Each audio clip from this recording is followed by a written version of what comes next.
Hi, comic book readers, and welcome to another episode of Off the Rack. I am Sal. And I'm Tiffany. So, normally when we do this show, we, of course, take the books from last week, recap them, review them, tell you how we thought about them, and then give you recommendations for comics that are coming out this week that we think you should pick up. And that will not change. However, in light of the recent Comixology changes, it's going to look a little different because Comixology has, of course, gone full Amazon, which means that it's gotten worse. And we actually did a whole episode, that is to say, myself and a co-host over on Elseworlds Exchange, which is on this very channel. And if you want to know more about it, you should subscribe to this channel, click the bell for notifications to know when we have these things come out. But we talk all about the Comixology changes. I even give a little preview as to what it looks like and how horrible it is on desktop. And Comixology has assured us in the most corporate speak they possibly could muster that they are working to solve the problem that they themselves created that never existed before they got involved. So let's hope that the show will resemble its usual self when we roll forward next week. I have no hope that they will do that next week, but possibly in the next year or so, we'll get something resembling Comixology as it used to be, because that's the one-stop shop for comic books digitally. It's funny is like I'm a mobile reader. You are a mobile reader, yes. So Comixology's switchover was less of an issue. Yeah. I'm not saying it's not an issue because I don't like that. Like after, I guess tomorrow, in order to find the books that came out, if you missed something, you're like, oh crap, I really want to get this thing. It's gonna be a little harder. You have to know exactly what the book is. You can't just scroll through anymore. You used to be able to on Comixology go by date. Yeah. But you can't do that anymore. Nope. Which I'm not a fan of. I also found it difficult to like navigate to like. All right, so this is like a really like a silly pet peeve. I simultaneously like having all my books together. Yeah. Like so when I buy a new title, it shows me all the titles. Yep. Right. So it's like I have a lot of Shang Chi. Right. Yeah. And so when I open it up, Shang Chi is all the way at the bottom, the newest issue. Of course. And I'm like, damn it. Yeah. Like, it's not really a big deal. It's just a weird little inconvenience. And it really bothers me. I don't know. It's an inconvenience that didn't need to exist. Yes. It was generated specifically from that company doing what they do. I also missed the art previews. Yeah. We used to have previews. So you could like you click on the thing, you'd see the first 4 pages. Yeah, I missed that. Anyway. And you will, because they're not going to fix that, because Amazon's not in the comic book business. They're in the acquiring industries business. They're selling you stuff. Yeah. They're into the getting you to use their app until all other industries are closed so that they can then jack up their prices once everything is owned by them. Are you sold yet? Right? Do you have your Prime account yet? So yeah, anyway, there's some books we can talk about, if I can even remember what the hell they were, because it was nice to have them all in front of me, but now not so much. So instead I'm going to look at like the previews from last week. Now we missed the previous week. Yes. So we're not going to talk about everything, but there are a couple of things we can mention. Sure. For example, Supergirl Woman of Tomorrow #8, the final issue of the Tom King Bilquis Evely book, has been released, and here it is. So, what's the final verdict on Supergirl Woman of Tomorrow? I loved it. Yeah. I loved it. I You really did. loved it. I loved it. I legitimately loved it. ComicPop. Loved it. Absolutely. No, I really did. I enjoyed this entire series. I held off on reading this because I didn't want it to end, and I was ready, and I just enjoyed every panel. Yeah. Evely really swinging from the fences on this one. Like in a good way. It's a beautiful book, and it might give you some feels. Yeah, I hope so. Give you some feels, honestly. Yeah, I don't think it was the most emotional issue of the bunch. It is emotional because it's a culmination of the entire series, and there are a couple of tragedies in this book, but otherwise, there are a couple of issues that are like all about the feels. This one was, you feel a lot of things, because it all culminates into the conclusion. I don't know. I haven't really felt it yet. I think it depends on who you are. Honestly. No, there's definitely some moments in here that hit me real hard. Yeah. Hit me real hard in the feels. Well, it's an incredible series overall. It's only 8 issues because DC didn't believe Supergirl could sell more than 8. But here it is. Yeah. I hope it's sold. I don't know what the numbers are anymore, because the comic book industry, while the sales are up overall in physical, right. Editorialship is down across the board. So the books are just happening by the grace of God. And, and as far as anything goes, sales, digital marketing, like the comic book industry is almost entirely held aloft by the impassioned and incredibly like tired creators who have been working, diligently to put these books out, and the readership that loves them. and their parent companies like couldn't give two shits about it. Right. But yeah, buy Supergirl if you haven't already. I'm sure your comic shop has at least all of them. Yeah, because I've seen them available. Yeah. But like, definitely check it out. If you were trade waiting on this one, now will be your chance soon enough. Yep. To grab it. And I really do hope we get an oversized. I know we won't. Right, all but the I books. Would very much like it. Knowing that they can make oversized and that it's just a stroke of the pen and you get it. Yeah. And then you don't get it. Yeah. It's just outrageous. Beta Ray Bill should be oversized. Supergirl should be oversized. Any book with like real attention to detail that takes the time and makes this kind of effort should be oversized. Yeah. Here's me wishing that this was actually like a Black Label book. It is. What? It doesn't say it. Doesn't have to. But yes, it does. Well, it is in as much as it is a. This says it. Yeah. Well, they want to sell it as a Black Label book. I don't know if Supergirl Woman Tomorrow is hindered by not being called a Black Label book. I think I just meant because we could have gotten it this size. Oh yeah. Well, none of the King books that were Black Labels are that size. But I would have liked this size. I would have as well, but I'm telling you, I think Evely's art would have like really shown on this size. Yeah, absolutely. But if you look at Human Target, it's same size as standard size. I think that the way King approached it, it was in his mind a Black Label book. It's just that he wrote it as a comic book, as a standard comic book size, standard current comic book size, not the like modern comic book size that also is coincidentally the Silver Age size. Right. So anyway, so it was a great book. Honestly, great book. Pick it up. And if you're not a big fan of floppies, pick up the hardcover when it comes out. Yeah, trust me, it'll be worth it. It will be worth it. It's a great book. And if Strange Adventures is an indication, they'll give it like a really nice effort. That's I think is going to be the telltale on this one. Oh, it's how because it sells? That is a Black Label. Yeah, it is. Yeah, it is. Oh, yeah, that's right. You know what I mean? Like the other books that he's done have that on there, and I'm wondering what treatment they're going to give this as trade. I don't know, because like the Strange Adventures trade, the hardcover is great, is fantastic. Yeah. Similarly, Human Target number 5 came out from Tom King and Greg Smallwood. It's issue 5 was so out of 12, and then the 6th issue will be the marking of a hiatus that they're taking from the book. I'm sure it'll be like a year. I think it's only going to be a few months, but like I bet it's longer.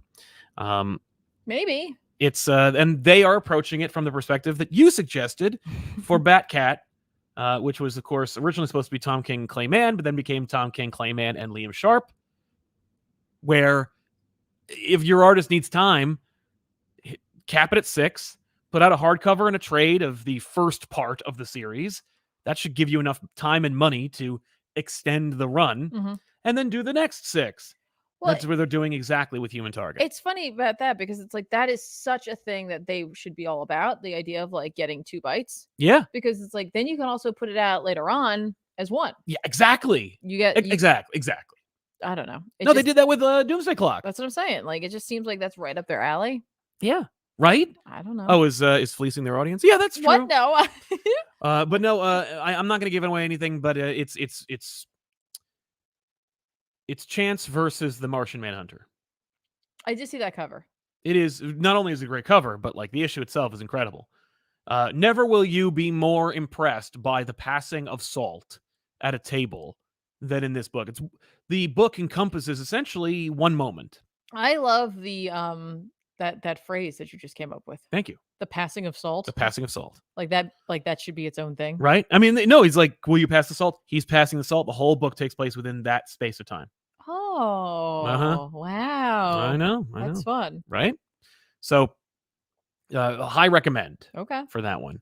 I guess I'll pull out my phone, but while I do, I also want to read some super chats if that's okay with you. Well, do you want to talk about books that came out the previous week? Previous week or no, I was just moving week? on. But okay, I'll do some super chats and then I'll jump in. Well, Kevin Kruger says Happy Mardi Gras or DC backup stories put in the trades. I have no idea. I still haven't checked. Yeah, I don't know. Right? Okay. Echozodia says, "Hey guys, a little late but congrats on 100K. I loved Watchmen, but should I read Doomsday Clock? Keep up the amazing work." Well, thank you very much for your kindness. We did hit 100K over on our other channel, youtube.com/ComicPop. Here we're still holding steady at 15K, but I'm very happy that we found our audience. You guys are here. You're the lucky few who have stuck around and watch these live day to day and week to week shows. That being said, in terms of your question, well, here's the thing: if you liked Watchmen and you like DC, then you may enjoy Doomsday Clock. I like Doomsday Clock in some respects. I think it's an interesting series, and I think it's a fascinating tome. But I also happen to like DC Comics. I have an affinity for that universe, and I like what Jeff Johns is saying about it. If you like Watchmen and you have like a passing interest in DC, I would not bother. Brian Rowland says 100K live streaming was great, guys. Congrats. Ghost Rider #1 was a surprise last week, but exactly what I want out of a Ghost Rider book. Literally, that was one of the books that I was like, I did not forget to grab it. Yeah. And then, okay, so here's my other complaint about this. About the new Comixology app. Sometimes, so like there's a feature that I dig, which lets me like filter by like publisher, which I dig and I don't, because then you miss out on things you might pick up that normally you may not be looking for from a smaller publisher, right? Like something where it's like, oh, that looks interesting. Now I've kind of lost that because I'm like really honing in on like, okay, I want to see like, Image and Boom and Marvel and DC and a couple others, right? So like, but I looked up, I put like 3 of them in, right? Yeah. And then I was like, hang on, let me like really go by publisher here. So I put in Marvel first and I did DC. When I did Marvel the second time, some of the books that I bought when I filtered a few of them weren't listed there anymore. And so Ghost Rider got lost on me. So I didn't read Ghost Rider. Bizarre. So like they lost a sale there because like when I went back to look specifically at just the Marvel books from the new books, it wasn't there. But I didn't remember to grab it. But I know I saw it when it went through the first time. And I was like, oh, let me do it the other way and that'll probably be better. Yeah. Womp womp. I should have told you about that. I'm an adult and I should have remembered and I didn't. I'll talk about it next week. Fair enough. I'll read it and I'll talk about it then. Yeah, I've heard some mixed reviews about it, so I'm excited to hear your thoughts. Oh, well, they keep trying. They do. They keep trying. Yeah. Devin Wilson, yes, caught you guys live. Just bought the new Saga issue recently, and Comixology made it hell trying to read it. Yes, they did. But maybe less so if you were reading it on mobile. Well, I didn't read it on desktop is an unmitigated nightmare. Just a total GD nightmare. I didn't read it on mobile. But you did. In physical. Yeah. Saga. This issue, so this is Saga issue 56, written by Fiona Staples with art by Brian K. Vaughan. And written by Fiona Staples with art. Never mind. I'm done. I'm gonna go home now. You can finish the show by yourself. You know what I did, right? Okay, cool. Thanks. Bye. Saga. I didn't read it, but I'm excited to review it anyway. Written by Brian K. Vaughan with art by Fiona Staples. This is the second issue of its triumphant return. I like that they put her first. Yeah. It's cute. Right? Yeah, second issue since we were back at 55, and without giving anything away, because if you haven't caught up, like this book is one of those books that inevitably you can't talk about because you don't want to spoil anything for anybody, right? And like everything that's happening in here are clearly spoilers, but I'll be honest, this issue really felt like we're back. Oh, okay. The first issue, like I was like getting my feet wet. We're learning about the like time jump. Status quo. Yeah, like where are we? What's happening? What characters are we focusing on? This issue, though, for some reason, even though I get what they were doing in the first issue, they really like touched on a lot of the characters, and they definitely gave you some of the things that Saga is known for, right? But like for some reason, the storytelling and the writing in this issue and the last like page reveal or like splash. I don't know. It was something about this issue that I was like, we're back, baby. Yeah. And I'm excited to read more. That's really all I have to say is that like this issue made me excited to be back. Cool. More so than just being back with the last issue. So yay. Maximus the Mad says, I never catch you guys live because I'm at work, but want to show my appreciation for all the content you provide. On my break right now, I've been watching everything you upload since the TV Little House days. Love you guys. Thanks, so Maximus. Sweet. I hope you have good rest of the day or time at work. Exactly. Day or time. Yeah, and then an uneventful ride home. Yes, even better. Bob Gukian says, you are the only reason I get on YouTube, bought War, Jokes and Riddles, Batman Universe, and Moon Knight because you guys made it sound awesome. Well, hopefully it was also an awesome experience reading them, but we do appreciate the the shout because that's what we do. I want to sell these books. I want you guys to enjoy them. And I also want to give a heads up, folks. The Batman's coming out this week. I know there's a lot a lot of like Hype. early showings. Yes. In fact, we're going to be going to one tomorrow. Yeah. But like, if you've seen it, I know you probably want to talk about it. Right, but like understand, you also know that no one saw it, so like No, why would you ruin it? don't Like, because you ruin know it you're for doing it on anybody. purpose. Yeah, don't do it. Don't do it. Don't even say something where it's like, okay, I know it's no spoiler. This is not a spoiler, but Batman does die at the end. No. Like, if you have to say to yourself, this is not a spoiler, just don't. Like, even just saying like it was good, but could be enough to ruin it for someone. Someone could glean something from a very simple statement. So just our moderator has like complete carte blanche on our behalf to like really crack down on this, because like we don't want to be a community where people don't feel like they can go and hang out and not have something ruined for them before it's even out. Right. So that's it. I just wanted to mention it. Like Shriyana Raj Sharma, who says, "G'day from Sydney. The review for the Batman is out." Exactly. So thank you for that, and thank you for tipping things off to allow us to get ahead of it a little bit. Denial. While I wasn't blown away by Ghost Rider, there was enough that caught my interest. Here's hoping it's allowed to finish its run this time. I sincerely doubt it will. Well, it's Johnny this time, right? So maybe, but probably not. Ghost Rider does not sell books anymore. Hats Beetle wanted to super chat during the 100K live stream, but missed it. I tend to get anxiety during the daily commute, but listening to you guys calms me down somehow. Thanks for all the joy and relief. Well, of course. Thanks for hanging out with us, and really appreciate you checking out the show. Yeah. And I'm glad we could provide that kind of like relief for you. Yeah, and don't worry about missing the live show. Like, we appreciate everybody who was there, but we also appreciate those who wanted to be there but maybe couldn't. Exactly. So, thank you. Eric Bonham, hey guys, just wanted to let you know you've re-sparked my love of comics through your shows. Much love from Nebraska, and congrats on 100K. Well, thank you, Eric, and thank you. Yeah, really appreciate it, man. I'm glad we could do that. What else we got? Oh, while we're talking about this, I want to say that regarding the we're talking about like previews and stuff like that. I was mentioning the JLA Avengers new reprinting is coming out. What is it? March. Yeah, I think it's March. But it's coming out soon, and it is done in honor of George Perez, who is just a titan and has done an incredible work. And that's one of those like things that he was super proud of. In fact, he had like a running diary for that series, which I wish was added into the printing of that book. That would be amazing. But it is also like excerpts of it are available, I think, from some Wizard magazine you read from like 2003. I did read that. It's an incredible read. It's really cool. But what's it called? It's done through the Hero Initiative, so all the proceeds will go to charity. It was the #1 pre-ordered book of the month, which is hard to believe. No way it wouldn't be. Right? 7,000 copies will be printed, which means that no one statistically will get a copy of this book. Also, if you wanted it, the reality was the only way to do it was to pre-order it through your comic shop. You couldn't get it from like your bookstore or online. You could only pre-order it through a comic book store. It looks like most comic shops like aren't going to get it. The high end, like not high end, but like the high traffic, high volume ones will probably get like 2, which means the rest of them will go to scalpers.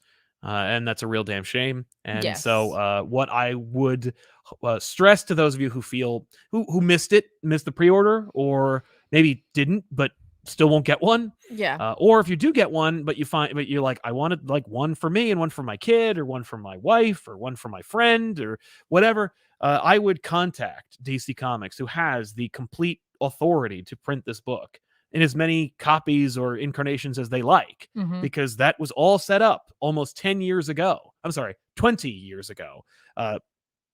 That was all squared away. In fact, the JLA Avengers hardcover used to be available for purchase on DC's website. If you Google it, it'll just pop up on DC's website as like a book that they publish. But I remember through that diary and through the news around that book at the time, like they worked that out. Like the JLA, the Marvel DC crossovers themselves, kind of a mixed bag, kind of complicated about who gets what and who's on the hook for who's printing. With JLA Avengers, it's a DC comic as far as everyone's concerned.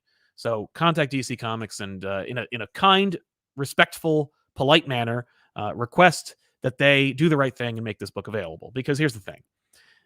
It's done for charity. People are getting, the money that is going to be made from this book is going to the Hero Initiative. Yeah, it's going to the right places. And we know that like DC, Marvel, Image, they're not in this for the art or the the culture. They're doing this for the money. So if they could see that this is the #1 pre-selling book of all, of the year, and they see that there is an audience out there that would pay at least cover price for it, maybe they should make it available to those who might want it. Yeah, I agree. So someone in the chat said they still have their absolute slipcover, hardcover slip, whatever case edition. That's awesome. I never got it. And now it's $800 on YouTube or on eBay. Take care of that. Yeah, yeah. Even used, it's $800. So it's pretty cool. Bob Gukian, you are. Oh, you did that already. I'm sorry. Double. Sorry, Bob. Got that one too. Yeah. And there we go. Sorry, I thought we. Yeah. No. Kelly Frederick, love Robin, Damien, and Flatline's moment was sweet. Yeah, Robin. Was it number 11? Came out this past week. I read it. It's really fun. I would love to talk more about it, but again, I don't have these freaking books in front of me because, I do, but I use the app. Yeah. And actually the website that we use is down just right now. It was up before, it ain't no more. I'm sorry. So that's how we roll here when it's live. You want me to? But yeah. I have no idea. It just doesn't, even this article doesn't have do you have it on your phone? Probably somewhere. Well, while you do that, Sal's going to look up or try to find his copy of Robin. Meanwhile, I'm going to just mention a quick indie book I picked up. This was something that I was like, when I heard this was coming out, oh, yay. I was like, please put this on my pull list. So this is on my pull list right now. This is put out by Image. It's Step by Bloody Step. It's written. I'm going to put that in like air quotes. Written because it is written. There's a story written by Cy Spurrier with art by Matteo Bagara. Yep. Like, did I say that right? I think I did. This book is huge. First of all, it's a nice little oversized kind of edition here in terms of like length, double length, maybe. Okay. I don't know. No page numbers. $5. #1 of I don't remember how many. It is a limited series. It's going to be like here's the end of the story. What makes this book fun, other than incredible art, is there's no words in this book. There are technically some speech bubbles, but they're written in an alien language. Oh, cool. But that's it. This is a story that was conceived of by Cy Spurrier and Matteo Bagara, who worked together on several projects, but in particular, it makes me think of Hellblazer because he was one of the artists who worked on that. I liked Aaron Campbell, who Cy is working on currently for that Suicide Squad run. But I also like Bagara's art quite a bit. I think it's a better fit here than it was for Hellblazer, personally. But this is a testament to a writer and an artist being able to work together, and a writer trusting their artist so much so that they go, here's a script. I'm just happy to work with you on this. Right. Because like there's a lot, listen, like when you're a creative, there's a certain level of ego, right? Like you're part of it. You like, this is your creation. You want to put it out there. And typically for a writer, that means like not only like putting story beats on a page, but putting words in characters' mouths that are being drawn by an artist. In this, he's just like, no, this is cool. Yeah. They're very excited about this book. I really enjoyed it. What I'm interested in seeing is people's interpretation of the story, because I think there is a level of interpretation. Clearly there's going to be certain things where it's like, this happens, that happens. Right. But like emotions. Right. Things that happen to these characters are undeniable, but how these characters react to them and what they're thinking. What they're thinking or how they're interacting with one another. Well, it's all up to the art, right? Yep. It's all up to the art. And the art, I think, does a very good job of conveying those moments, but like again in a way that does leave you some wiggle room if you want to go in there and like put your own little spin on it. The world itself is its own thing, but like makes me think of like Nausicaa and Castle in the Sky. Okay. There's like something about it there. I don't know. I can't wait for more of this. It's one of those where it's like, this book has no words, but this is the book that made me slow down reading. Because I realized that I was like, I really need to look at this because I don't have a crutch. I don't have a crutch of somebody telling me what they're thinking or whatever. I have to figure this out on my own. And it was a really great experience. So if you're the kind of person who likes these types of exercises or just likes really banger art, that's fine. Yeah. I'd say go pick up Step by Bloody Step. Yay. There was some hype around that book. I remember hearing about it. Well, you heard about it from me a lot. Well, yes, that's true. Robin #11, which is, of course, written by Joshua Williamson with art by Gleb Melenkov. saw basically the conclusion of the series. I think it's going to keep going, but it's if the book needs to end, it's ending here. Like, it could be the end of the arc. It could be the end of it's definitely the end of the arc, but it could be the end of it. It could be the end of the whole series. Okay. I don't think it is, but like I'm sure, knowing Josh Williamson, even if it is the end of the series, there'll be one more issue to kind of like wrap it up. Right, put a little bow on it. Josh always gets one more issue just to kind of wrap things up. Him and Chip Zdarsky always get one last issue just to breathe. They just asked nicely. Because Josh knows, man. He was talking about the Dark Crisis and the Death of Justice League. He talks about he needs to steal those little moments, and like he was able to give those moments like time to breathe. Okay. But Robin number 11, it sees the end of the tournament. We have a winner, but it doesn't matter because it's really about the friends we made along the way. Is it really that? It really is. Robin and Flatline are dating, maybe? I don't know. It's cute. And even the comic book acknowledges how cute they are, because when they team up to fight bad guys, they do like a combo move and they grab hands, and the comic in like little like kind of serif font goes, cute. Which I actually kind of liked. I was like, this is fun. We also tie it in with Task Force Z. Oh, no way. Really? How? The Lazarus stuff? The Lazarus stuff is being sold by the person who's done it, who's running the tournament. In the end, the Lazarus pits are all restored, and this Lazarus formula has been perfected, and Robin has procured a sample for himself, and he ends the series, or this issue at least, heading over to Alfred's grave. Wait, what? Okay, wait. How could they resolve the Lazarus thing? Because like that's a current thing going on in Task Force. Nobody cares about that book, so we could just say that's solved. Okay. You know, I mean, here's the thing. I'm sure that what'll happen is Alfred will be one of those like zombie characters from Task Force Z. But of course, with him being more alive than before, they'll probably have more opportunities to fix it. Plus, we have the new Lazarus pits. I meant to ask Josh the last time he was on the show, Elseworlds Exchange, which you can catch on this channel if you subscribe.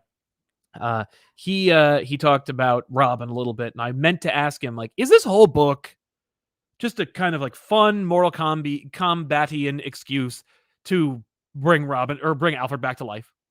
I didn't ask him that. I forgot to do it. But I didn't need to, because literally the next issue was like, yeah, no, it is. Definitely. That's what this is. So fun series. You want to know more about Robin reading manga? It's in there.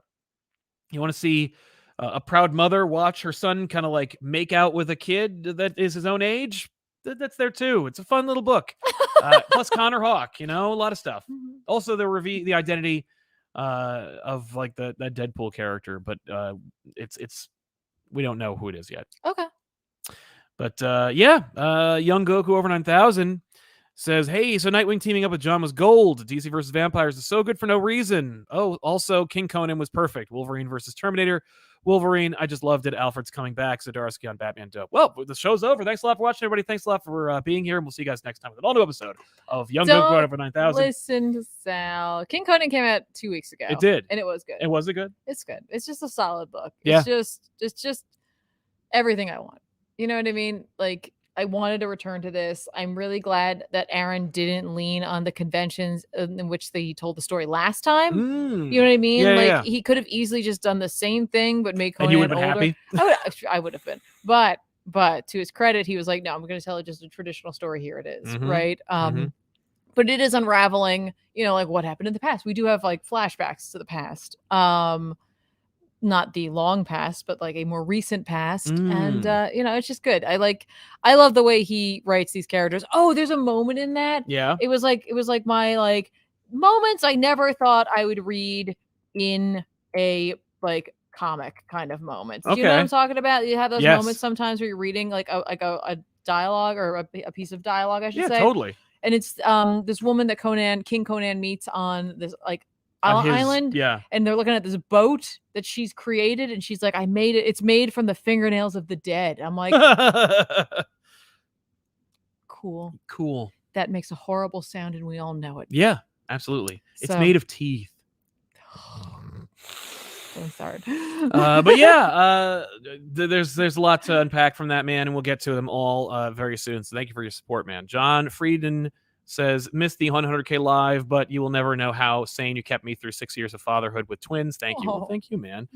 Don't worry. It's all here actually for posterity. So if you missed the live stream, it's right here. So if you got 8 hours to spare, you should watch it. Also, congrats on the twins and making it 6 years. Right? Seriously. The new Ethan, glad I could finally catch the live stream after binging all of Mike Flanagan's shows in Midnight Mass, being one of the best things ever. I'm excited for his shot at Something Is Killing the Children show. We'll see, because it's a good idea.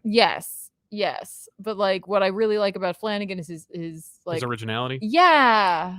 Sicht is pretty original. I think his adaptation of it would be pretty dope. But it's going to be an adaptation. I mean, I think some of his, I think it's in the universe, something like that. It's not. No. I think that he's done things that are adaptations, but I'm just saying, this is I don't know. This has visuals attached. I don't know. Mm-hmm.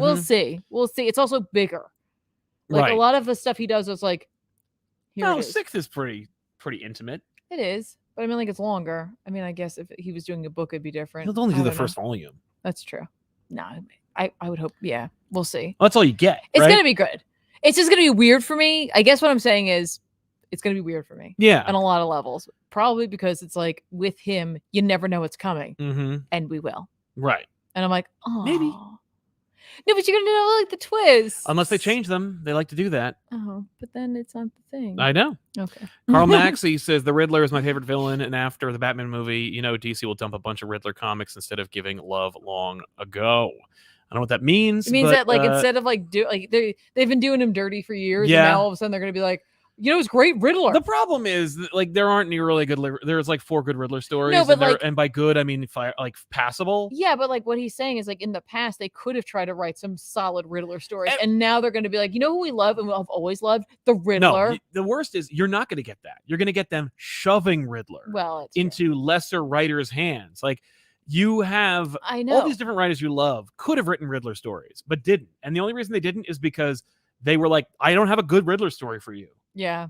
So to have lesser writers or writers who are less enthused about writing Riddler, you're going to lose either way. It's a shame because Riddler's a genius. It's tough to write about him because these writers, they ain't geniuses. Ollie Davis, more than excited for the 26th. Can't wait. What is Ollie talking about? Well, you should come to the Joe Kubert School of Art and Dewey's Comic City in Dover, New Jersey on March 26th on a Saturday. Starting at 2 p.m., myself, Tiffany, Ben, and Ethan are all going to be in attendance. We're going to be doing a live performance and Q&A, and we're going to sell some merch as well at the school in a special room that will go conveniently through Dewey's Comic City, where you can shop and browse around for comic books while you wait or after the show is over.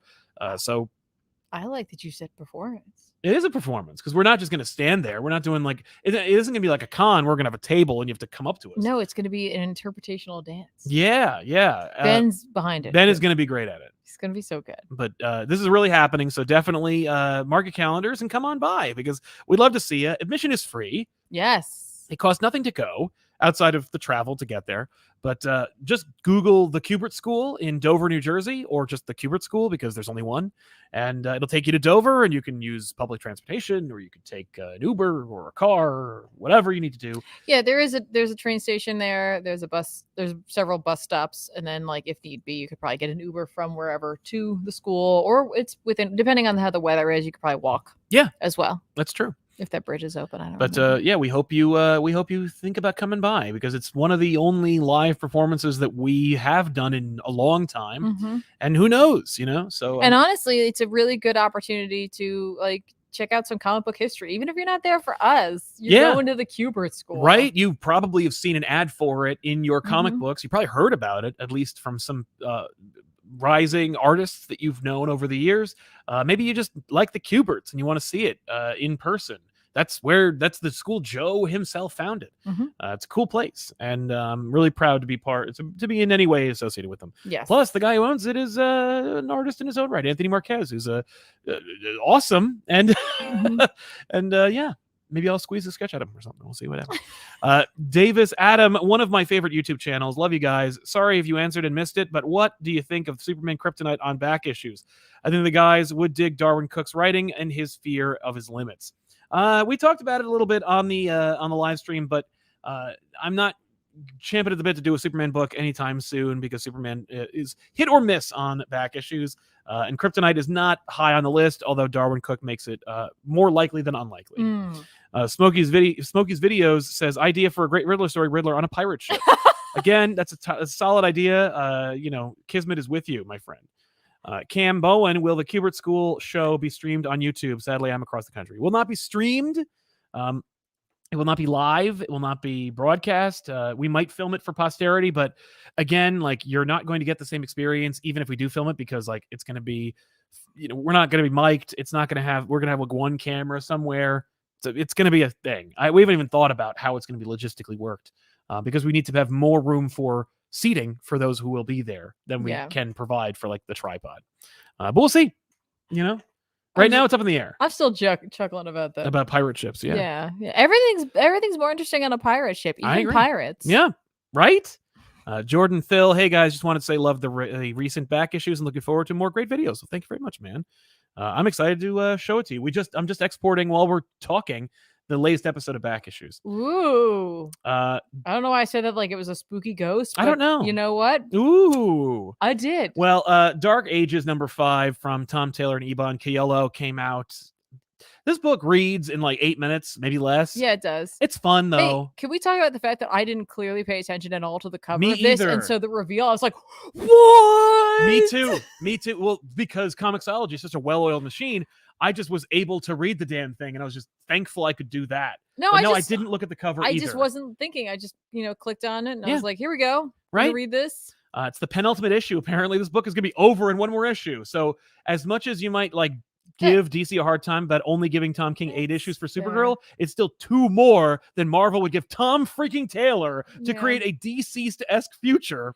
Well, I mean, I feel like there's a couple places he kind of stretched more than maybe he should have a little bit, but like, I do get the sense of like urgency at the very least. And so like by having one more issue, we definitely get that. Like it's going to be wrapped and that's fine. Yeah. And that's fine. It doesn't need to be stretched. But yeah, this was an area though where they had a little bit of filler here and there. Yeah, it's just a very silly, goofy book. It is, but that reveal seriously got me. Yeah, it was fun. And I honestly really wish we had seen, there's sketches in the back of this. Yeah. And I wish we had seen more of that. I know. Because that I thought was such an interesting idea, especially with who the character is. Yes, and how they managed to recreate that. And like he just didn't convey that in the actual panels. No. Should have been the cover. The sketch? Yeah. Or some version of that sketch. Yeah. In any case. There goes my phone. Oh no. In any case, we see the plucky team like make their way through Europe. Deadpool helps them out. And they battle an unlucky host to not just the Venom symbiote, but the Carnage symbiote. Yes. So clearly Tom Taylor's a big fan of Spider-Man Unlimited, the animated series. But like the idea of Carnage and Venom being a hybrid suit themselves and taking that host for a ride and battling. But like they're not fighting Spider-Man. They're fighting Spider-Man and Storm and the rest of these Marvel heroes. Pepper, whose iron suit is run by a furnace. Which is a lot of fun. And that's the whole book. It's really short, but it's a lot of fun. And I don't know if it's worth like $5, but I would certainly pick up the trade when it's over because it's only 6 issues. So the trade will only be about $35. $4. There you go. $4. That's not so bad.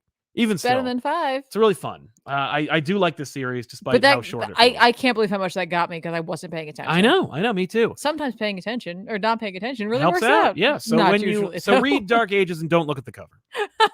And you'll have a thrill as well. But yeah, as well. Fun stuff. I did enjoy that as well. What's it called? I got a couple. Yeah, let's do them. I read Shang-Chi number 9 this week. This was the art changeover. No. Well, you were very worried about it. I wasn't very worried about it. You were like, no. I was lamenting the loss. Of Ruan. Yeah. But it's written by Jean Luan Yang with art by Marcus To, which means that the art is not bad at all. Right. It's just different. It's just different. That's all that it is. It's just a very different feel, a little more conventionally comic. Yeah. Which is not a bad thing. No. It's just like I was so used to that other stylized, like, like enhanced pencil look of the previous art, which I really, really liked quite a bit. And like I missed it, but like this worked. What I really appreciate is that Marcus To took the characters and like didn't really change anything. Like, he didn't change anything about them. Like, he's like, no, this is what they look like. Right. And that's like, really cool. It's weird how easy it is to kind of like get into this. Yeah. And like not feel like it's such a jump, even though it clearly is. Like, if you put 2 pages side by side, it would feel like a big jump, right? Yeah. But yeah, this is like supposedly the start of a new arc, although honestly, without knowing what happened, it would be a little hard, I feel like. But of course, there's a previously like on type of paragraph at the beginning of the book, which really does help to fill you in. Yeah. So you could probably just grab this and check out what's happening. You just miss a little of the nuance here or there, but I think you'd probably be okay. We're not dealing anywhere near as much with other superheroes at this point. I don't think there's any other superheroes. We've passed it off. It's now officially a Shang Chi book. Exactly. I don't even think there's any other superheroes really in this book whatsoever. Nope, there's not. But again, it's the same, high caliber writing that you get from Young, and it's just a fun story. It's just a fun adventure story, and like I really am looking forward to seeing where we go next, and if this is going to be something that Young keeps going for a while, or he's like, I'm done, and then moves on. I don't know. Either way, I'm here for it. Yeah, I really enjoy it. That's nice. What else did you cover? I also I read Task Force Z. Yeah, how'd that go? I know that you've been coming around on this book. I have, and then I haven't, and then I have. I don't know. We're dealing a little bit more with Mr. Bloom here. Yes. With the fact that like there's another like Lazarus serum sort of like location, right? Mm-hmm. And there's like another like seemingly Task Force Z-esque team, but it's actually just the Suicide Squad. Okay. Working for Amanda Waller. Yes, that's right. Who like fired Harvey. Yeah. Who was behind the Task Force Z thing. Mm-hmm. And then was like told her team to like kill everybody, basically. Okay. Yeah. Like just get rid of everybody. Just stop it. Because Waller's leaving. She's going to the moon. War of Earth 3. Oh. War for Earth 3. Yes, I saw a preview for that. I won't be reading it, but that's interesting. But that's where she's doing that. Like they literally put in a notation to be like, that's a good idea to tell people. Well, I was like, I just want to like clean up some stuff, and like my last gift to Gotham is like getting rid of these scumbags, basically. Okay. Right. So she's like, they're like, don't miss like War for Earth 3 to see where she's going. And I'm like, okay. It's there. Right. She's going to that book. Got it. All right. Okay, thank you. I don't really follow Amanda Waller around. No, I'm not. Yeah, I'm not like chasing Amanda Waller's appearances in the DC universe. No. When she shows up, I'm like, damn you, Waller. Oh no. Why are you here? Yeah. But like clearly Mr. Bloom has got his own agenda going here. He's found a way to get his collar off, and like he's worming his way cool. To whatever end he's going to. Yeah. And at the end of the day, we find that like Bane is brought back. Good. In a monstrous, horrifying fashion. Okay. Well, just one step closer to undoing the mistake of killing Bane. I suppose. I don't know. I don't know why I'm still reading this book, but I don't either. Yeah. Here's a book that I thought I shouldn't be reading, but I enjoy every issue of DC vs. Vampires #5 from James Tynion IV, Matthew Rosenberg, and art by Simone DeMeo and Otto Schmidt. This one was 2 artists at once. Simone DeMeo and Otto Schmidt couldn't be more different. And it's incredibly jarring with the broken-ass system of Comixology, but still fun. We have a little subplot of like what the Suicide Squad's doing, or at least what Harley's up to. But really, the bulk of the story is Batman and Green Arrow versus the Justice League. Superman, Wonder Woman, Hal Jordan, because of course Hal has screwed them over and made the Justice League believe that Batman has killed Barry. And Batman, unfortunately, is not really much of a talker, so he doesn't explain himself. He doesn't defend himself, and instead the two of them just battle the Justice League and make their escape. Also, I'm very convinced at this point that at least one, if not all, of the Bat family are vampires, though it has not been revealed in any way. The art's fantastic. Both artists are doing a nice job, though I will say it's really jarring. The art shift is very different between the two of them, and I assume it's just to get the book out faster. Right. It is a fun book though, and I'm always hungry for the next issue. You had multiple artists on yours as well. Yeah. All right. So hang on. I didn't get a chance to tell you who Task Force Z was by. Also, someone in the comments said that Bane's already back in the Joker book, which I was off when. Yes, he is back in the Joker book. That was a big reveal of the last issue. So I don't know where this book. Oh, he's stands. back. Like he's back. No, he never died. But I mean, like Task Force, I don't know where this stands at this Yeah. point, right? Someone asked if Task Force worth checking out. I think at this point you'd be okay with just trade waiting on this one. Yeah, we can judge the whole story. It's there's not a lot of like substance to it. It's a lot of like splashy action things that are happening, and like it all like it feels like it's spinning its wheels a lot. So like I don't know if that's literally but like, what why? it is. I don't know. Like, what are you waiting for? Maybe that's why I'm so curious, because I'm like, what could you possibly be trying to do as a mic drop here? Right, and it's like if that's the case, just like no, the comic book industry is irrevocably different now than it was 25 years ago.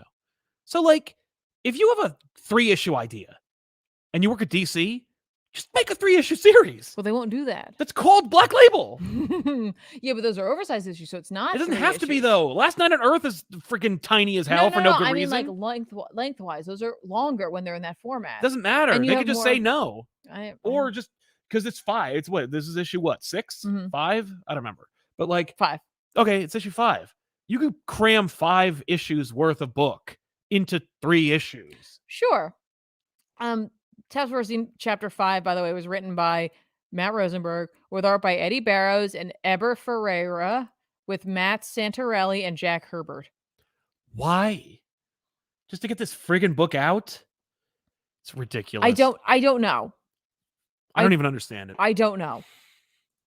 It's weird. I don't know that's the book that I'm like, I don't know why I keep reading it, but when it shows up, I'm like, okay, right. In the cart it goes.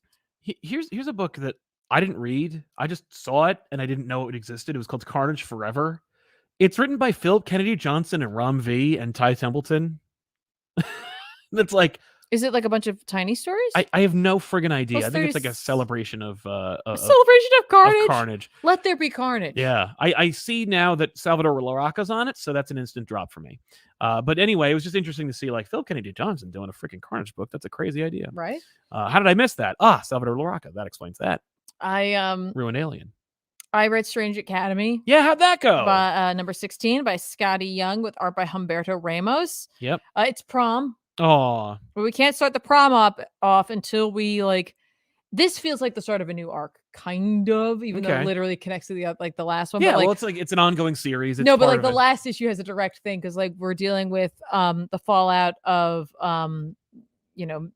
Misery and like the coat and all that that was on Calvin, and how Calvin now is a student who goes to a magic school who has no magic. So he met some guy in a back alley who like gave him little like lantern wishes, and they're like drugs. And he's like, what I want you to do is I want you to sell them into your school. Oh. Like he's a pusher. Yeah. Right? Like, he literally says the thing where he's like, I told you your first taste was free. And I'm like, oh my God. Don't do drugs, kids. Yeah. That's cute though. It's a fun little like cautionary book. Then there's drama abounding, right? With that. Here's what got me. The first few pages. Brother Voodoo goes to see the Vishanti. I was like, wow, we haven't seen them in a while. And he's like, hey, I see you guys called me. What's up? And he realizes, he's like, I'm going to guess whatever it is you're about to tell me has to do with the fact that Hoggoth is not here. And then we cut to Hoggoth, who is the tiger. Yeah. And he's like, he's not okay. Oh. And it's really sad because he's a tiger. Right. That like the school is like taking too much of a cost on magic. Okay. I'm like, this cost thing, I like kind of. Thanks, Aaron. That's not his fault. He's the one who introduced it. He did, but they didn't have to like hammer it in like that. They did. Because like magic, I think Aaron's plan was when magic came back, they could change the rules. Right. Because like it died basically, and then it started to grow back. He should have known better. He should have known better to know he couldn't trust it once he left. Yeah. That was his fault. He should have known better than to trust Marvel editorial. I suppose so. But yeah, so they're dealing with that. So students can't use their magic outside of school until they figure this out, right? Yeah. So that's like kind of the new status quo. We see like Doyle is clearly going to go to the prom with Emily, but then like because of what happens with Calvin, she ends up getting like not able to get it there, and like so he's like heartbroken. And so we know that like because if you've been reading Strange Academy, Doyle has a specific potential future the future. Yeah. Which, you know, he obviously doesn't want to have happen, but like, is this something that triggers this? We don't know. I don't know. Right. It's got, listen, we got that teen angst, got that teen drama that we all, for some reason, enjoy not actually having happen to us, but looking at. Right. But it's also fun. It's light. Again, it's one of those books that like people, we often hear like, have you read this? Have you seen this? It's a book that people sleep on, and it's okay because it's still going. Right, somehow. It's still going somehow. It's still going strong. And it's just a lot of fun. And then you add in like the pull of like Hogarth and the Vishanti. I'm like, that's dope. Yeah. That's so dope. I still have this book. It looks great. Right. I love the look of this book. Love the writing in this book. And if you do want to pick it up in trade, the trade's like this big. Yeah. It's like the full-size pages in there, but like the trade's tiny, which makes it easier to get in the hands of some younger crowds as well. So that's true. I think that's kind of cool. Francis DC, no. How about this? A bunch of pirates are trapped in a jungle, and they're being picked off one by one by something that isn't the predator. See, opposites. So instead of a good idea, it's dang it. It's funny. Thank you, man. As I said, we cracked that predator story finally, so we're good to go. Marvel, give us a call. Tubez the One, Captain Marvel 36 was dope. Binary's back, all new. That's cool. Good for her.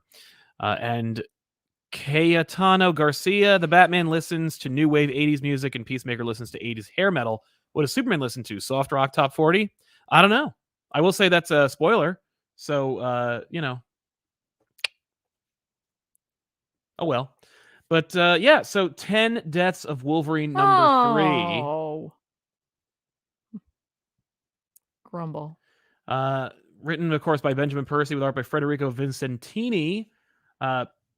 Gets to the bottom of it, more or less. We know who this Wolverine is finally, the analog Wolverine, you know, because there's 10 Lives Wolverine, he's doing his thing. Yeah. And of course we got the 10 Deaths Wolverine, you know, whatever. This is fine. I'm so checked out of like the story. How could you be checked out? Because it's Ben Percy just writing the Terminator. Yeah, I like Terminator when it was Terminator. I don't care. Here's what I'm not a fan of with this so far. And again, I can't say for sure that I don't necessarily dig this because of the fact that I don't know how this is going to end. We have 2 more issues of this particular part of the series before this will be over, and we'll, you know, get a real like clear picture of it. But there's something that happens at the end of this issue that I'm like, what are we looking at here? Right. Because it's like playing with that possible future that I mentioned that I was like, I hope that's what they're going to reference. Yeah. Here, but it's not that. No. But it's clever enough to use the same dialogue. Yeah, it was. And I was like, interesting. Yeah, no, I like it. And I like the idea, the mechanics of how they made this Wolverine come back and all that stuff. It's interesting. Just, you know, whatever. It's not what it was.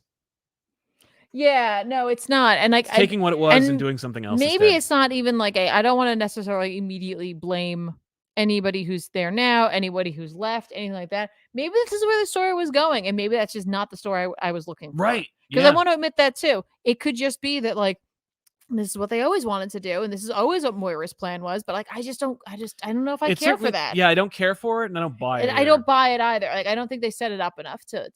It feels forced. Yeah. It just feels forced. Yes, it does. So this will probably be my last issue of Deaths of Wolverine. I just couldn't care less. Well, I just need to know that so I know that if I need to start. I mean, I'll buy it for you, but like, you know, there's only 5 issues. It. But yeah, I couldn't care less. Okay. Anymore about this. But it is neat. You know, it's a neat idea. I just, you know, I wouldn't. And maybe if the X-Men had been in a weird place and like, and it was in Human City all the time, and then like this happened, I'd be like, oh, this is really neat. But like, yeah, I don't know. Yeah, I do like the inclusion of Gabby and Laura and all that stuff. Well, like, yeah, they're dealing with Wolverine. They have to, and she's back. Well, they don't have to. They could literally be like, no, we're not going to do that because, like, you know, nobody wants to deal with Gabby. But like, it's fun to see those characters. She's in New Mutants. Yeah, that's true. She is now in New Mutants. She's been there. Yeah. But yeah, it's fine. The art's fun. The story's like I actually very much like the art. It's like really like kinetic. Yeah, right. It has a lot of energy to it. It fits the theme pretty much. Yeah, no, it does. But like literally, like there are moments in here that are just Terminator 2. Yeah. Like, yeah, which is cool. She's talking to Miles Dyson, you know, like I was like, wow, we're just doing this. We're doing that. Okay. Yeah, no, it's cool. It is cool. It's just, but metatextually, it's a shame, and so it just keeps pulling me out.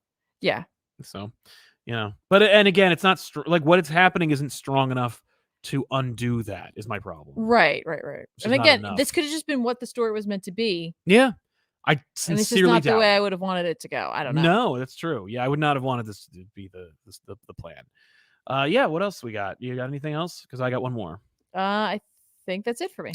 Well, Amazing Spider-Man number 90 from Zeb Wells, and God, it's like impossible to tell. No, who is it? Bagley, it says. No, I know. It's impossible to tell like who friggin' wrote it because like. Oh, Gleason? Yeah, I think Patrick Gleason worked on this. I know Patrick Gleason is not just an artist; he's also a writer and a co-creator. And I believe Patrick Gleason did work on the story for this, and I think he wrote some of it as well, if not all of it. But like the preview website we use does not actually give you the accurate depictions of who's writing what. If it's a team, which it rarely is, but in this case, it's like, they're saying, oh, it's by Zeb Wells and Kelly Thompson and Saladin Ahmed and Cody Ziegler and Patrick Gleason. Like, no, it's not. So yeah. I think it's Gleason. Okay, there you go. So Patrick Gleason wrote this issue, and it's drawn by Bagley. And basically, we reveal, the reason why Riley was being such a weirdo is because his memories are missing, and he's got his own plan going. Peter is embroiled in a battle with the Queen Goblin. He does put a hat on all the Goblin Queen references. Says the X-Men have a way cooler Goblin Queen than you. Okay. The story's fun. It's Spider-Man versus Queen Goblin and Ben Reilly kind of like setting things up, and then like Spider-Man defeating the Queen Goblin and then teaming up with Reilly to like take down the main bad guy. That being, of course, the Beyond Corporation, who are manufacturing supervillains and we're behind the UFOs thing.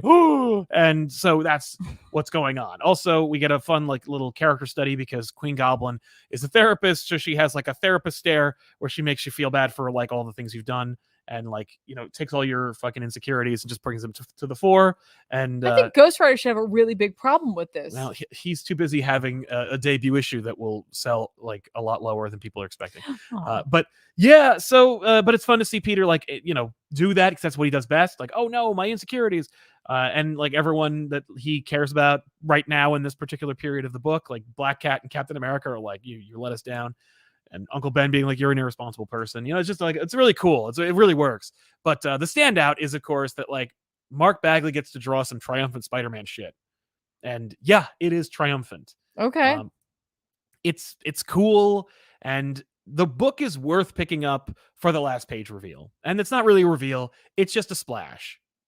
It's a splash page of Ben Reilly Spider-Man and Peter Parker Spider-Man teaming up to fight the bad guy. And there is no bad guy on the page. It's just the two Spider-Men. And Mark Bagley knows that they like came up with a new look for Ben Reilly where the spider's over, and he couldn't care less. He's like, no, I drew the original Clone Saga. I think it's Dan Jurgens, but like he pioneered the sensational Ben Reilly Spider-Man suit. Mm-hmm.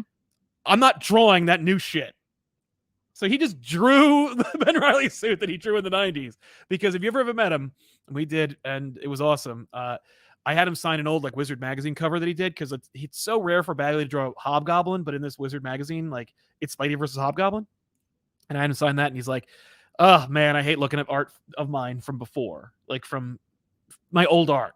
And if you've ever watched like his evolution of Spider-Man, like you can see like he's refined it. Like he's come up with new ways of drawing these characters, and you were mind-blowingly awesome enough to get me an original commission by Bagley. And it's true, like he likes those opportunities, like to redo the things that he did now that he's like got better at it, despite the fact that like he was the superstar artist on Spider-Man after like the Image folk. Like we were like, could you redo the Batman Spider-Man crossover cover? And he's like, fuck yes I can.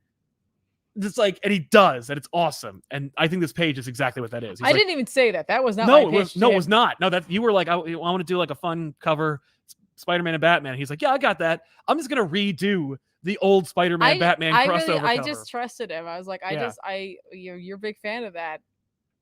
That's why I told him. Yeah. But what a triumphant commission. This is just bragging, but like he does that, and it's like it's just a better, more modern version of the Spider-Man Batman crossover cover by a classic artist like Mark Bagley. And then we brought it to Scott Hanna, who co-inked that book because back then he wasn't known enough to be trusted to ink that book. And so he had an opportunity to finally show that he had the chops to ink that book himself. So then his inks are top of form. Right. Yeah. So, anyway, the last page reveal should be a poster, and I hope it is. I'll buy it. But yeah, it's a fun issue. Wow. Queen Goblin is like whatever, but you know what? She's so different from the other goblins, and she's like engineered by a company to be a goblin that I really don't find it like blasphemous or anything. I'm not like another goblin. I'm like, no, goblins are spiders' natural enemies in the animal kingdom. We're just one step away.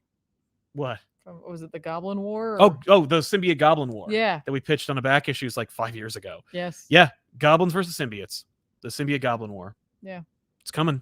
It was symbiotes and goblins, but I think the Goblin War should be coming. Where it's like all goblins. What a cool idea. Kingsley, Demo Goblin, Macendale. Well, Macendale, Demo Goblin, Phil, Harry, Norman, I guess, Dr. Kafka. Gabriel, he's dead too, but whatever. He can come back. Yeah, he could be a Demo Goblin. He could be a Demo Goblin himself. He could be the new Demo Goblin. Because I don't think anybody's doing anything with Demo Goblin. Anyway, all right, that's it. Let's recommend some books that are coming out this week that we think you should buy. I just like, all right, I want that. It's enough. Hey, Zdarsky's taking over Batman. Hooray! Yeah, I when I read that, I was like, what? Is he's lying. Right. Is he messing with us? Because he's Chip Zdarsky and he can do that. He can totally just say whatever he wants. And we're all like, really? Ha ha ha. Oh, Chip, you're so funny. Yeah. But like, are you? But no, are you really? And just for the record, Chip Zdarsky and Josh Williamson were both on a show with me about a year or so ago. And so Chip got to tell Josh that he would stab someone to get a chance to write Batman. I hope everybody at DC's safe. So I hope no one got stabbed. only Batman. Yeah. If there's a hooker. Right, exactly. But yeah, let's talk about some books that are coming out this week that we think you should check out. Obviously, Amazing Spider-Man 91 is coming out. Yay, I'm going to check that out. Dark Knights of Steel #5. I'm picking that up because it's a great series. And again, though, like it's Dark Knights of Steel #5, right? And like you could wrap it up in one issue. Instead, he's going to get 7 more issues after this issue. And meanwhile, Dark Ages, he's going to be done in 1 more issue. Whatever. Poison Ivy's in this one. I'm in. Although I think Tom Taylor's not writing Dark Knights of Steel. That's Tynan, I think. No, Tynan's doing Vampires. This is Taylor. Yeah. All right. Anyway, that's coming out. On. She-Hulk #2 is coming out. She-Hulk #1 was good. I don't know if I get a chance to talk about it last time. I think I did. Is that Kraven on that Daredevil Woman Without Fear? Daredevil Woman Without Fear #3 is Daredevil Elektra versus Kraven. It's been Kraven the whole series, and it's really fun to watch at least a clone of Kraven fight Elektra. Right. So that's a cool book. And of course, if you want to see more about Chip Zdarsky writing Batman, well, you don't have to look for actually, no, it's not Chip. I am picking up Tom King. Batman Killing Time #1 from Tom King with art by David Marquez. Killing Time. Killing Time. Yep. You like Riddler? Here he is. Catwoman. Croc. Penguin. And a car. So it looks like all the characters that are in the movie. Devil's Reign Spider-Man #1. I'm not going to pick this up. I don't care about Ben. But Justice League Incarnate #5 is coming out. And if you want to know what's going on in the DC universe, according to Josh, read Justice League Incarnate. It's a crazy-ass series, and I think this is the last one, so it's totally worth picking up. So yeah, those are my picks. There's a fun What If Miles Morales. Yes, What If Miles Morales is one of multiple issues of What If Miles Morales were different types of characters instead of Spider-Man. That's fun. Yeah. There's also a spin-off series for Dark Knights of Steel, The Gathering Storm. I don't know who's writing it, but it's coming out. Where's that? It's over there. I missed it. Oh, there it is. I'll also give a shout out to the Magic Order 2 #5. Yes, 5. I just like scrolled right past it. Yeah. Tom Taylor's writing it. Okay. Well, I'll check that out. Yasmin Proutry's drawing it. Not bad. Looks awesome. Yep. I also want to say that Moon Knight #9 is coming out. Written by Jed McKay, thank you, with art by Alessandro Capuccio, which is good. I believe that's who was writing it. X-Men #9 is coming out. I really like this book. It's a great book. Jerry Duggan, art by Carlos Villa. Yeah. So we'll see how that goes. That cover does not bode well for anybody. Nope. So, it is what it is. The Nice House on the Lake #7. Triumphantly returning. It's back. It's back, folks. James Tynion the fourth and Alvaro Martinez Bueno on art. It's a great team there. See. Strange #1. Strange. No doctor, because there's no medical schools in the Dark Dimension. Nope. Written by Jed McKay with art by Marcelo Ferreira. Yeah. So we'll see how that. That's all I can say. We'll see. Yeah. Maybe. We will see. We will see. You better believe we're gonna see how that turns out. The Monkey Prince #2. I'm gonna grab this. I kind of dig this story. I know. It's kind of fun. It's written by Jean Luen Yang with art by Bernard Chang. It's just the first issue was just a romp. Yeah. Just straight up just a fun little romp. And so I'm like, yeah, I'm going to grab the next one. And I think that might be it for my recommendations. Yeah. You're not going to pick up any other long-winded titles like Until My Knuckles Bleed or That Garage Down the Road from Me or the sleepy-looking tree on the cul-de-sac? What do you know about the sleepy-looking tree on the cul-de-sac? Or My Shoelaces Are Untied. Like, hey, never tell us we forgot something, by the way. If you're in the comments and you immediately think to yourself, oh, they forgot something. No, I deliberately omitted it from the conversation. No, we didn't. Yeah. No. These are just some of the books that we'll be picking up. Exactly. We're recommending these books. Not every single book that's coming out, nor every single book that we might be picking up. Because sometimes we miss one and we're like, oh, and we buy it. Yeah. Oh, crap. Oh, crap. Or there's something I look at later on in the comic book store and I'm like, ooh. Right? Hardy34, hi guys. I really wanted to say thank you all for always being the thing that helps me get through life. I don't know if it's weird to have such an affinity for people I've never met, but I'm glad I'm part of the population. Well, we're glad you are too. Exactly, man. Thank you so much for your kindness and for being with us. And, no, it's cool. That's not weird at all. And hopefully, listen, I love this community has given you an opportunity to like make some friends and Yes. I love the idea of using like the internet for positivity. Agreed. You know what I mean? Like make like, connections with people on the internet that maybe you've never met in person. That's fine. Yeah. Like as long as it's healthy and fun and it makes, your life a little better. All power to you. Taylor Harris, y'all got me inspired to buy comics and support my local comic shops. I'm now on the pull list for the Destiny of X line of comics. Nice. That's great. Very nice. That's great. New type JB Lee, when was the last time a Spider-Man run / arc made everyone happy? Some like The Marriage, others don't. Some like Slot, others don't. I don't know. I don't remember many people. Here's the thing. When I was reading comics and I was reading Spider-Man exclusively at the time, as a kid, no one was complaining about The Marriage who was reading the book. Anytime I heard about complaints about The Marriage, it was from people who weren't reading the book. What about Ultimate?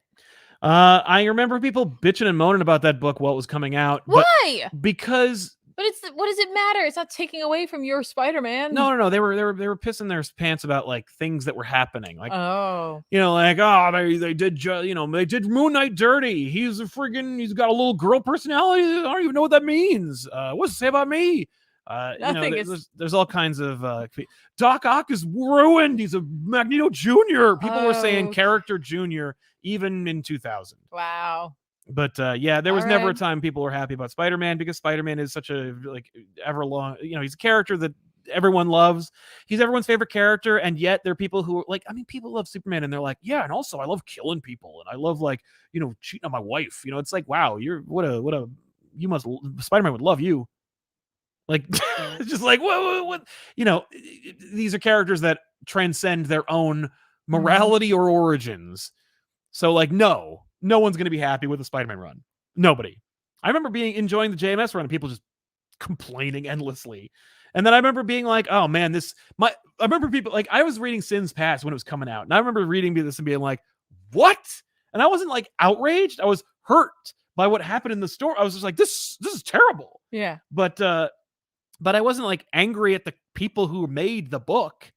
What happened was then I read Skin Deep and I'm like, this is bullshit. Like my major problem was Skin Deep, which was just like JMS didn't read Spider-Man. So he's like, I'm going to invent a new character from his past. And here he is. And he's useless and he does nothing. And it's just an excuse to get Spider-Man to move into Avengers Tower. And I'm like, you could skip this whole arc. The whole arc. It's such a shame. Like, legitimately, I remember people asking for me for reading orders. And I'm like, just skip Skim Deep. The only thing you need to know is their house was wrecked. That's it. Like, that I complained about. But even then, I complained when I read the first issue and then went, I just want to read this. And after the arc was over, I got the next issue and it was New Avengers and it was great. So just, when you're unhappy about a book, don't yell at the creator. Don't poop your pants on the internet. Just stop reading the book. Just don't do that in general. It's just, if you can avoid that. Well, socially. Yeah, don't do it. Yeah, try to keep yourself together. David Esterly, sending love to you guys. Here's a little help. Thank you very much, David. Thank you very much. Thank you. RK, sorry for coming in late, but I had a flight. Don't worry about it, man. You're fine. You get the repeat.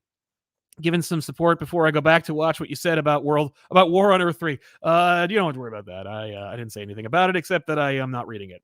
But otherwise, we'll see you guys next time. But listen, mark your calendars, grab your bus tickets, and come to the Kubert School on March 26th. It's Saturday at 2 p.m. Now, don't get there at 2 p.m. The show is at 2 p.m. Like, showtime is 2 p.m.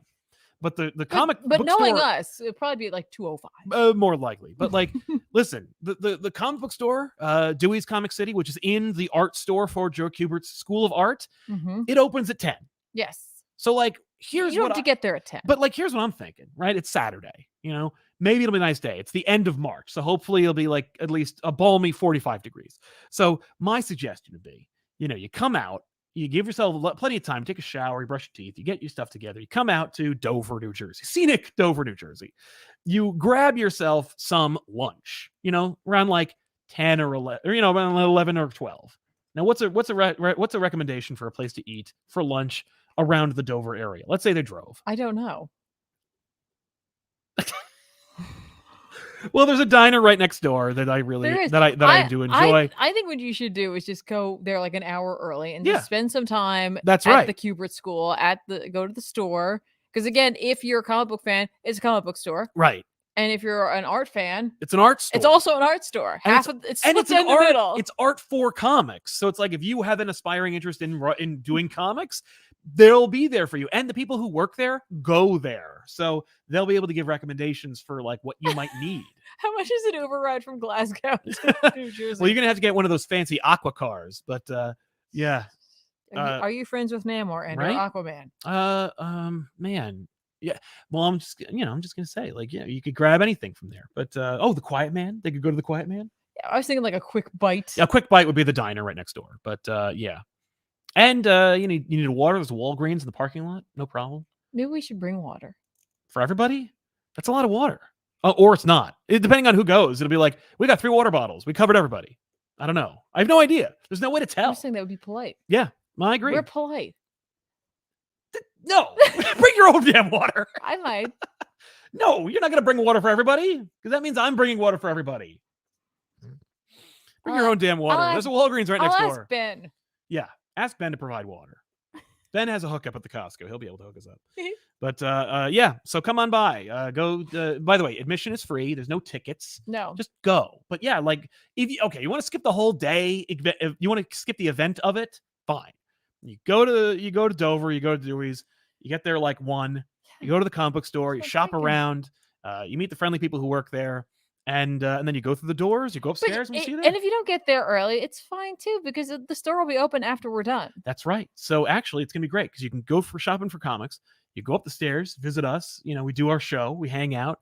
We're going to have some merch available as well. So if this is one of the only times you'll be able to get ComicPop merch, which includes stickers and posters and stuff. We'll also sign. My brain was we are? Yeah, we have it. It's over there. Why am I not going to bring you that? But we're going to have that available.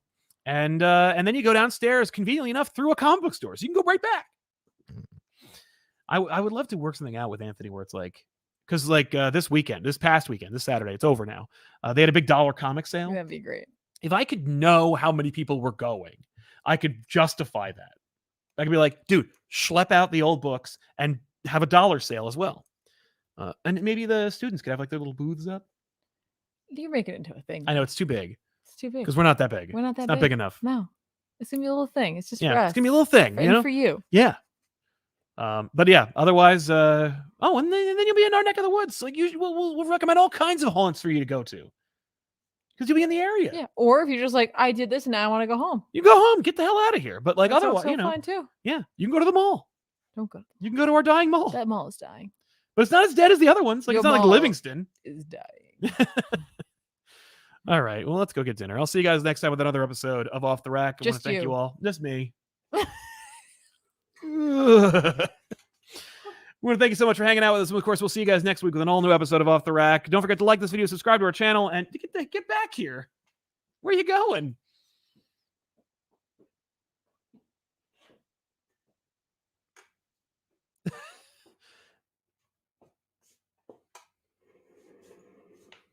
See you next week. Bye.